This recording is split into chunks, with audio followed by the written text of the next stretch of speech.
Good morning, students. Yesterday we were doing formal charges, and I have explained you that the difference between the number of valence electrons in an isolated atom and the number of electrons assigned to that atom in Lewis dot structure is called as a formal charge. We have a formula to calculate the formal charges, that is total number of valence electrons in free atom minus total number of non-bonding, or you can say lone pair electrons, minus 1 upon 2 total number of bonding electrons or shared electrons. This formula I have explained you, and we have done, I think, two examples also. Again, there is one more example I have for you people, that is of ozone. First of all, we will draw the Lewis dot structure of ozone. How we will draw that? We will first calculate the valence electrons. Like there are three atoms of oxygen, so one atom of oxygen has six valence electrons, so 6 threes are 18. No?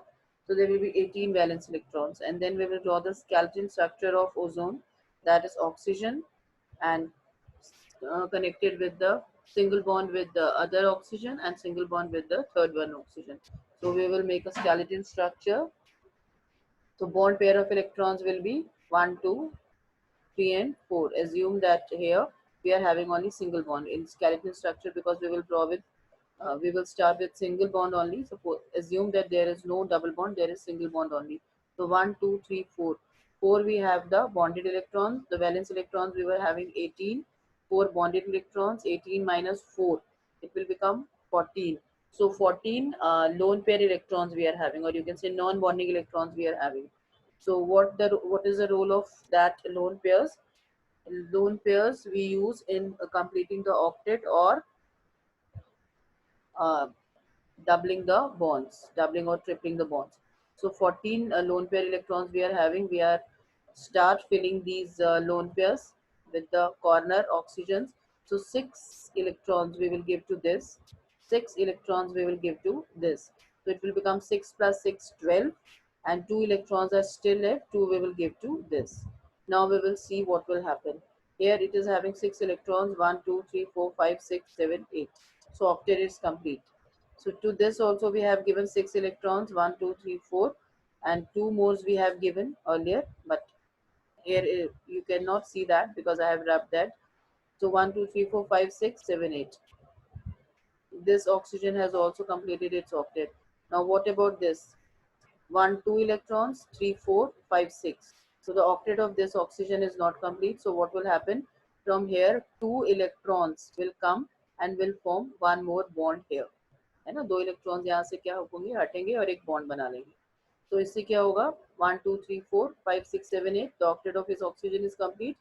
And 1, 2, 3, 4, 5, 6, 7, 8. Octet of this oxygen is also complete. So this is a Lewis dot structure. Now we will calculate the formal charges. What is the formula? Now suppose this is oxygen number 1, this is oxygen number 2, and this is oxygen number 3. So we will start like this. Oxygen number 1, where we are having the plus charge. Total valence electron 6. Total number of non-bonding electrons, lone pair, is non-pair electrons is 2 here. So 6 minus 2, it will become what? 4. Then minus 1 upon 2 shared electrons, means bonding electrons. This oxygen have how many bonded electrons? 1, 2, 3, 4, 5, 6. So 6 upon 2, 3. And what it will become now? 4 minus 3, 1. Plus 1 आ गया. So plus 1 will be the charge. आप लोग करके देखोगे, then only you will be able to know. सिर्फ सुनने से नहीं होगा. This oxygen valence electrons are 6. Total number of lone pair electrons are also 6. So 6 minus 6, 0 हो गया, है ना? Minus 1 upon 2 bonded electrons. Bonded electrons कितने हैं इसके? 2. 1, 2 upon 2, 1. So 0 minus 1 equal minus 1. तो minus 1 charge आ गया इसके ऊपर. इसकी बात करें तो valence electron 6, non bonding electrons 4. So 6 minus 4, 2, minus 1 upon 2 bonded pair of electrons, है ना? बॉन्डेड इलेक्ट्रॉन्स कितने हैं इसके पास? 1, 2, 3, 4. 4 upon 2, 2. तो कितना हो गया आपका? 2 minus 2, so 0. No charge on this. And otherwise also I have told you कि जब किसी ऑक्सीजन के ऊपर 2 इलेक्ट्रॉन्स होते हैं लोन पेयर के, तो उसके ऊपर पॉजिटिव चार्ज आता है. 6 होते हैं तो नेगेटिव चार्ज आता है, 4 होते हैं तो कभी भी कोई चार्ज नहीं आता। तो उसके अकॉर्डिंग भी अगर हम देखें तो it's right. So on the compound means O3 there will be no charge because there is one plus and one minus. तो overall O3 के ऊपर कोई चार्ज नहीं रहेगा, बट फॉर्मल चार्जेस इन दोनों पर इस तरीके से हम कैलकुलेट कर सकते हैं। Students, the formal charges do not indicate the real charge separation within the molecules. They only help in keeping track of the valence electrons in the molecule. Or the formal charges help in the selection of lowest energy structure from a number of possible loose dot structure. Means some compounds can have more than possibilities, more than structures. So the formal charges help in selection of lowest energy structure from a number of possible Lewis structures for a given molecules. In general, the lowest energy structure is the one which has lowest formal charges on atom. जिस भी structure के ऊपर charges कम से कम होते हैं उसकी energy कम होती है, और जितनी energy कम होती है compound उतना stable होता है। तो in other words we can say कि formal charges जितने कम होंगे किसी भी कंपाउंड के एलिमेंट्स के ऊपर, वो कंपाउंड जो है हमारा वो वाला स्ट्रक्चर उसका ज्यादा स्टेबल होगा। लाइक सपोज किसी कंपाउंड के आपके 2 या 3 ऐसे स्ट्रक्चर्स बन रहे हैं कि एक पर फॉर्मल चार्जेस आ रहे हैं और एक में नहीं आ रहे, तो जो जिस पर नहीं फॉर्मल चार्जेस आ रहे हैं या कम आ रहे हैं that structure will be more stable. Like SO3 में आप बना के देख सकते हो। SO3 का अगर आप स्ट्रक्चर बनाओ स्टूडेंट्स, तो first of all you calculate the number of valence electron. आप क्या करो, सबसे पहले वैलेंस इलेक्ट्रॉन SO3 के कैलकुलेट कर दो। आपको पता है कि सल्फर में वैलेंस इलेक्ट्रॉन्स कितने होते हैं हमारे पास, 6 है ना, and oxygen also 6 and 3 atoms of oxygen, so 6 into 3 18 plus 6, so it will become 24. So valence electron SO3 में कितने हो गए हमारे पास 24. Now we will draw the skeleton structure of SO3, means sulfur will be in between because it is less electronegative than oxygen, and all the 3 oxygens will be at the corners and one single bond we will make with all the oxygen. ठीक है।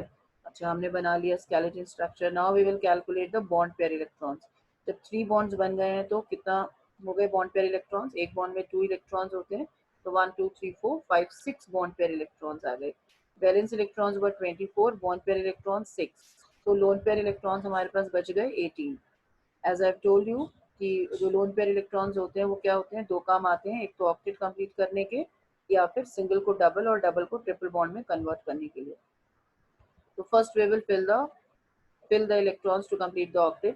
अब corner वाले oxygen से start करेंगे, 18 electrons हैं हमारे पास, है ना, तो 6 इलेक्ट्रॉन्स जो हैं तीनों ऑक्सीजन को दे देंगे, और एक एक उन्होंने बॉन्ड बना रखा है। In one bond there are 2 electrons, तो अगर आप देखें तो सारे ऑक्सीजन का जो है ऑक्टेट कंप्लीट हो जाएगा, है ना।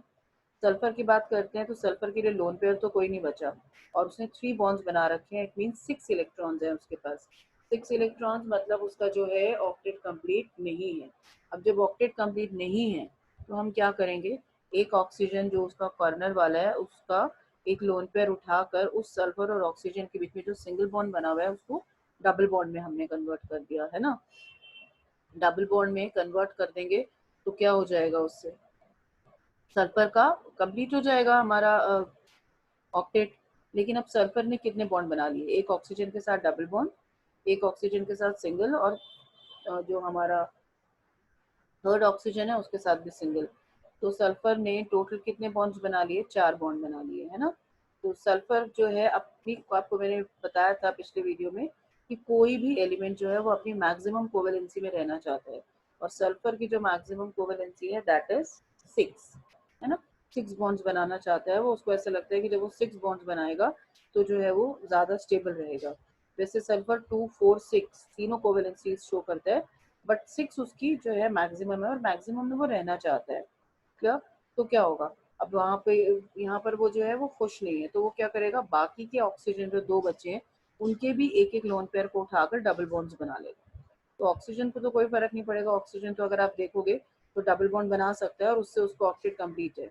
लेकिन सल्फर को अगर आप देखोगे तो अब सल्फर ने हमारे कितने बॉन्ड बना लिए हैं, 1 2 3 4 5 6, तीनों ऑक्सीजन के साथ डबल डबल बॉन्ड अगर आप बनाएंगे तो देयर विल बी 6 बॉन्ड्स। और सल्फर के पास फिर इलेक्ट्रॉन्स कितने हो गए, 1 2 3 4 5 6 7 8 9 10 11 12, 12 इलेक्ट्रॉन्स हो गए सल्फर के पास, है ना। सल्फर के पास अगर 12 इलेक्ट्रॉन्स हैं तो इट मीन्स कि वो ऑक्टेट को फॉलो नहीं कर रहा है। तो yes, this is a exception of the octet rule. which is called as expanded octet of the central atom. There are many stable molecules which have more than 8 electrons in their valence shells. For example, SO3, SF6 and PF5. इसमें भी ऐसा होता है, अगर आप PF5 का structure बनाएंगे तो you will see in this also, like see I have the structure of PCl 5 है ना. PCl 5 में you can see here, देखो क्लोरीन ने तो सबने एक एक बॉन्ड बनाया है, तो इनका 1 2 3 4 5 6 7 8 1 2 3 4 5 6 7 8 कंप्लीट है. बट अगर आप यहाँ पर फॉस्फोरस की बात करें तो 1 2 3 4 5 6 7 8 9 10 इलेक्ट्रॉन्स हैं इसके पास. तो सेंट्रल एटम को लुइस ने जो है ये अलाउ कर दिया था, उसने बोला हाँ ठीक है भाई, वो एक्सपैंड कर सकता है अपने आप को. तो ये उसका एक एक्सेप्शन था जो उसके ऑक्टेट रूट को फॉलो नहीं करता था. What Lewis has said that the electrons or the atoms bond together to complete the octet, but यहाँ पर तो expand हो रहा था, है ना. 10 इलेक्ट्रॉन्स है इसके पास. इसी तरीके से SO3 का जो मैंने आपको स्ट्रक्चर बताया, वहां पर कितने इलेक्ट्रॉन्स हैं उसके पास, 1 2 3 4 5 6 7 8 9 10 11 12 हो गए ना, 12 इलेक्ट्रॉन्स हैं. सो इस तरीके से ये जो था ये हमारा एक एक्सेप्शन था. तो compounds in which the atom has more than 8 electrons are called as hypervalent compounds. इनको हम hypervalent compounds कहते हैं जिनका जो ऑक्टेट है सेंट्रल एटम का वो एक्सपैंडेड रहता है. तो this was the first exception of the octet rule.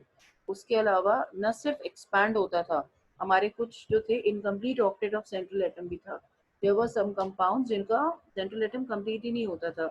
The octet rule cannot explain the formation of certain molecules of lithium, beryllium, boron, and aluminium. Like there here you can see BeH2, in which the central atom has less than 8 electrons in the valence shell.